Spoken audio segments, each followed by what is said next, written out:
மீண்டும் ஒரு விளையாடித் உங்கள் அனைவரையும் சந்திப்பது பெருமகிழ்ச்சி. உலகக்கிண்ண 20 போட்டிகள் இப்பொழுது அமெரிக்கா மற்றும் மேற்கன் தீவுகள் ஆரம்பமாகி நடைபெற்றுக் கொண்டிருக்கிறது. அமெரிக்கா நியூயார்க் மைதானத்தில் ஆரம்பமாகி இந்த 25வது போட்டி குழு ஏயின் இந்தியா மற்றும் போட்டியை நடத்தும் அமெரிக்கா ஆகிய இடங்களிலும் போட்டி ஆரம்பமாகின்றது குறிப்பிடத்தக்கது. இந்த போட்டியை பொறுத்தவரை 4 சுற்று வெற்றி பெற்ற இந்திய அணி முதலாவதாக தமது அணியை களத்தடுப்பு தெரிவு செய்து குறிப்பிடத்தக்கது.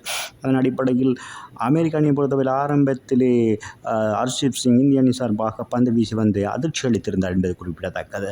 சேங் ஜொஹிங்கர் 0 மற்றும் ஆண்ட்ரி கவுஸ் 2 விக்கெட்டுகள் என அடுத்தடுத்து விக்கெட்டுகள் வீழ்ந்திருந்தது குறிப்பிடத்தக்கது. முதலாவது ஓவரில் 2 விக்கெட்டுகளை ஹர்ஷீப் சிங் பெற்றுக் கொடுத்தது குறிப்பிடத்தக்கது. அதன் பின்னதாக ஸ்டீவ் ஜால்டர் 6 ஓட்டங்கள் 2 அடங்களாக 24 ஓட்டங்களையும் மற்றும் அரோன் ஜோன்ஸ் 11 ஓட்டங்களையும் பெற்றுக் கொடுக்க, நிதிஷ்குமார் 23 பந்துகளில் 4 ஓட்டங்கள் 2, 6 ஓட்டம் 3 அடங்களாக 27 ஓட்டங்களை அதிகப்படியாக பெற்றுக் கொடுத்திருந்தார் அமெரிக்க அணி சார்பில்.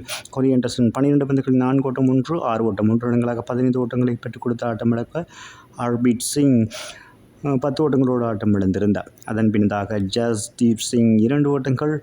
இறுதி நேரத்தில் வான் ஸ்கேல்டர்வைக் 11 ஓட்டங்களோடு ஆட்டம் இழக்காதிருந்த வேளையில் 8 விக்கெட்டுகளை இழந்து 20 ஓவர்களிலே மொத்தமாக 110 ஓட்டங்களை மாத்திரம் பெற முடிந்தது அமெரிக்க அணியை பொறுத்தவரையில். இந்திய பந்து வீச்சாளரை பொறுத்தவரை ஹர்ஷீப் சிங் சிறப்பான ஒரு பந்து வீச்சினை வழங்கியிருந்தார். மொத்தமாக 4 ஓவர்களை வீசி 9 ஓட்டங்களை மாத்திரம் விட்டுக் கொடுத்து 4 முக்கியமான விக்கெட்டுகளை வீழ்த்தியிருந்தமே குறிப்பிடத்தக்கது.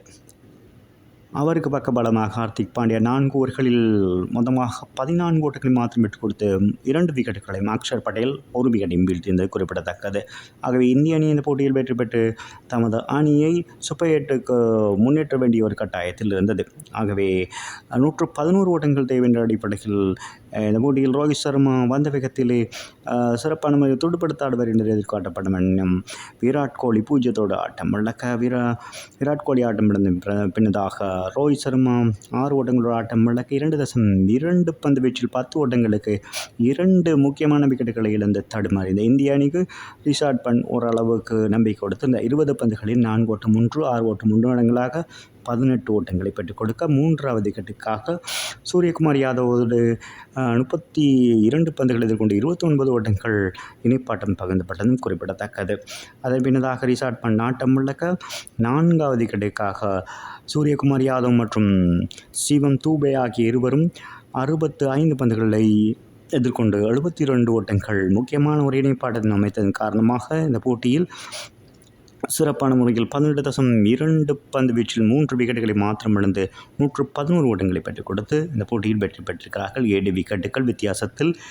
ஆகவே சூரியகுமார் யாதவ் 49 பந்துகளை ஆட்டம் இழக்காத 4 ஓட்டங்கள் 2, 6 ஓட்டங்கள் 2 அடங்களாக 50 ஓட்டங்களை பெற்றுக் கொடுத்ததோடு சிவம் தூபே 35 பந்துகளில் 4 ஓட்டம் 1, 6 ஓட்டம் 1 ரன்களாக 31 ஓட்டங்களை ஆட்டம் இழக்காது பெற்றுக் கொடுத்தது குறிப்பிடத்தக்கது. ஆகவே இந்த போட்டியில் வெற்றி பெற்றதன் காரணமாக குழு ஏயில் முதலாவது அணியாக சூப்பர் 8க்கு தகுதி பெற்றிருக்கும் அணியாக இந்திய அணி பதிவானது என்று குறிப்பிடத்தக்கது. ஆகவே அமெரிக்கா அணியை பொறுத்தவரையில் இந்த போட்டியில் பந்து வீச்சு சார்பாக சௌரப் நெட்ரவக்கல் 4 ஓவர்களில் 18 ஓட்டங்களை மாத்திரம் விட்டுக் கொடுத்து 2 விக்கெட்டுகளை வீழ்த்தியிருந்த முக்கியமான ரோஹித் சர்மா மற்றும் விராட் கோலி ஆகிய இருவரையும் வீழ்த்தினார் என்பது குறிப்பிடத்தக்கது.